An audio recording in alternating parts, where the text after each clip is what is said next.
네, 이번 순서에서는 김건희 씨 관련 의혹 짚어보겠습니다.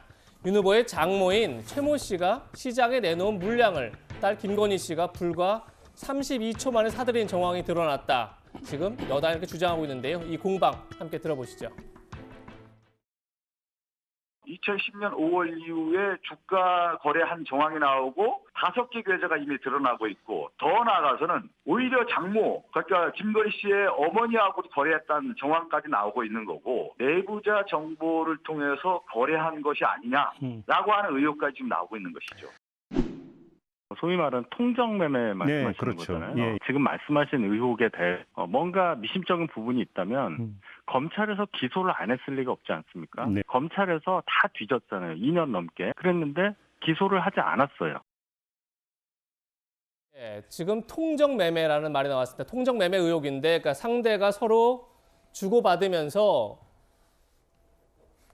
지금 나오고 있죠, 화면에서. 그러니까 그러면서 종목, 물량, 가격 등을 사전에 담합해서 거래하는 어떻게 보면 전형적인 주가 조작 행위를 얘기하는 건데요. 지금 보시는 것처럼 김건희 씨의 모친과 그리고 도이치모터스 임원이 주식을 내놓자마자 32초 만에 김건희 씨가 그 주식을 몽땅 샀다.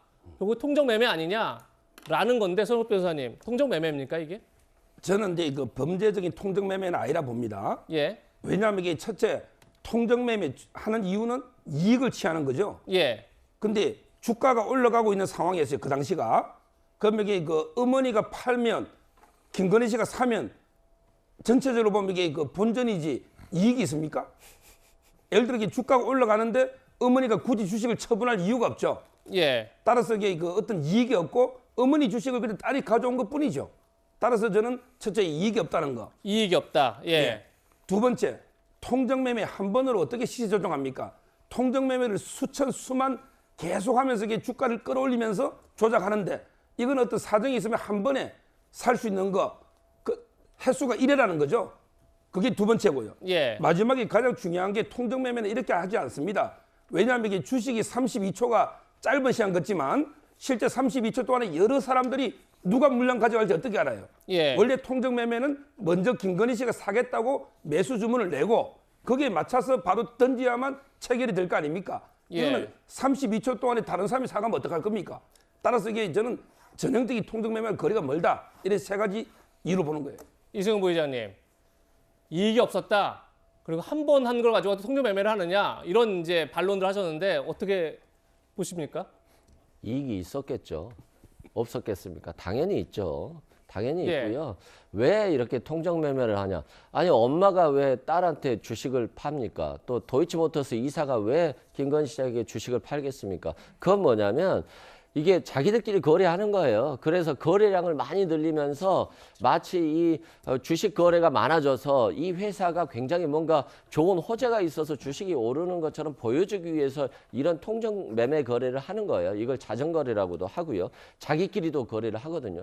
그런 측면에서 이건 주가 조작에 굉장한 의심이 되는 대목이고요. 또 김건희 씨가 기사를 보니까 5거래일 동안 이 도이치모터스 거래 관여 비율이 20%에서 50%라고 해요. 하루 종일 거래한 총량의 절반을 김건희 씨가 했다는 거예요. 그건 뭐냐면 소수 계좌가 집중된 거래를 하는 것도 주가 조작의 하나의 수법이거든요. 그런데 이게 주가 조작이 되냐 안 되느냐를 떠나서 예. 아니 3개월 만에 9억 4천만 원 벌었다는데 국민들이 뭐 주가 조작이라고 생각하지 않겠어? 도이치모터스 같은 주식을 누가 이렇게 많이 사서 수익을 내겠습니까? 이건 내부자 정보를 알지 않으면 매입하기 어렵고, 여기서 더 큰 문제는 윤석열 후보가 계좌를 하나 공개하면서 4천만 원 손해를 봤다고 했어요. 그런데 지금 계좌가 5개나 더 있고 9억 4천을 벌었다는 건 결국에는 윤석열 후보가 국민들을 굉장히 기만했다라고 볼 수밖에 없고, 왜 소환이 안 되냐, 기소가 안 되냐고 하는데 그게 이상한 거예요. 남들 같으면, 일반인 같으면 다 소환되고 기소돼서 처벌받는데 예. 왜 이건 소환이 도대체 안 될까? 검찰총장이었기 때문에 아니면 대통령 후보자의 부인이기 때문에 이상합니다. 이도른 의원님, 네네. 검찰은 왜 기소를 하지 않는 거죠?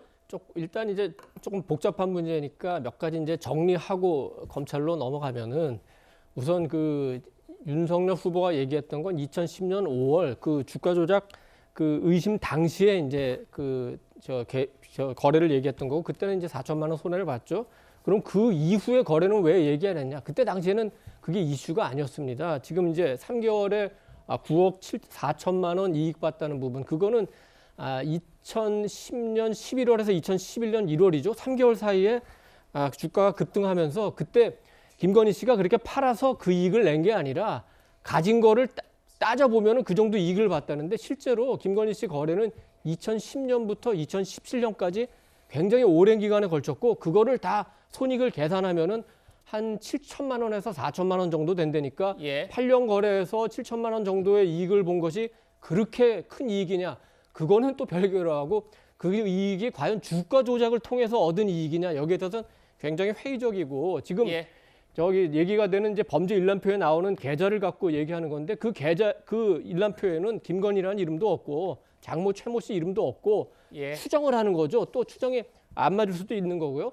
만약에 이런 실제로 문제가 있었으면 이거는 기소를 했어야죠. 예. 그래서 이렇게 계속 기소 안 하고 보도만 나오면 이전에 논란이 있었던 검언 유착이 기소는 못하니까 언론을 통해서 이렇게 예, 이거 알겠습니다. 흘려가지고 뭔가 정치적 이익을 취하려는 거 아니냐, 이런 의심을 받을 수도 있게 되는 예, 거죠. 이대호 의원님의 개인적 의견이 많이 반영돼 있다는 점도 말씀드리겠습니다. 예, 윤석열 후보가 어제 우크라이나 지지 발언과 함께 귤에 그림을 그린 사진을 올렸다가 3시간 만에 삭제하기도 했었죠. 여전히 논란이 되고 있는데, 이것이 김건희 씨가 그린 것 아니냐, 이런 주장까지 나오고 있습니다. 함께 들어보시죠. 우크라이나 지지한다는 귤을 트윗에 올렸잖아요. 윤석열 후보 공식 SNS인데 네. 캠프 관리하지 않고 여전히 부인이 관리하는 거 아니냐 이거예요. 그 제가 부인이 관리하는 거죠. 그거는 뭐 저 대사과 때처럼. 알아보고 제가 다음에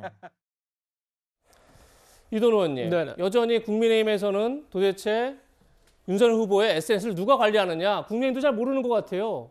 왜 계속 이렇게 관여한 사람이 없는 거죠?